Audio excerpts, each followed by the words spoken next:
ساس کی خدمت اور شریعت کا حکم۔ شیخ محمد راوی سے ایک عورت نے سوال پوچھا کہ ان کی شوہر کی والدہ بیمار رہتی ہیں۔ شوہر تقاضا کرتا ہے کہ میں ان کی ماں کی خدمت کروں، مجھ سے یہ سب نہیں ہوتا، کیا مجھ پر شوہر کی ماں کی خدمت واجب ہے؟ شیخ نے جواب دیا، نہیں، تجھ پر شوہر کی ماں کی خدمت ہرگز واجب نہیں، ہاں البتہ تمہارے شوہر پر واجب ہے کہ وہ اپنی ماں کی خدمت کرے۔ پھر شیخ نے 3 حل پیش کیے۔ پہلا حل، والدہ کو گھر لے آئیں اور دن رات آپ کے شوہر اور اس کے بچے اپنی ماں اور دادی کی خدمت کریں، ان پر یہ واجب ہے، یاد رکھیں آپ پر واجب نہیں۔ دوسرا حل، والدہ کو الگ گھر میں رکھیں اور ان کی دیکھ بھال، خدمت اور خبر گیری کے لیے وہاں جاتے رہیں۔ اگر والدہ یہ تمنا کرے کہ رات ان کے سرہانے گزارے تو ماں کے پاس رات رکنا ان پر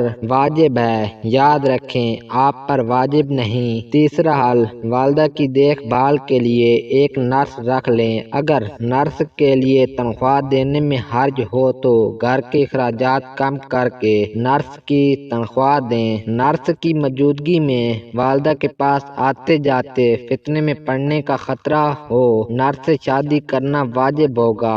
اس طرح وہ 3 نیکیوں کو جمع کرے گا، دوسری شادی کا اجر، ماں کی خدمت کا اجر اور فتنے سے بچنے کا اجر۔ البتہ آپ پر شوہر کی ماں کی خدمت واجب نہیں، لہٰذا آپ عزت کے ساتھ اپنے گھر رکی رہیں۔ کچھ دیر سوچنے کے بعد عورت بولی، شیخ صاحب، شوہر کی ماں بھی میری ماں جیسی ہے، واجب نہیں تو مستحب صحیح، میں خود اس کی خدمت کروں گی۔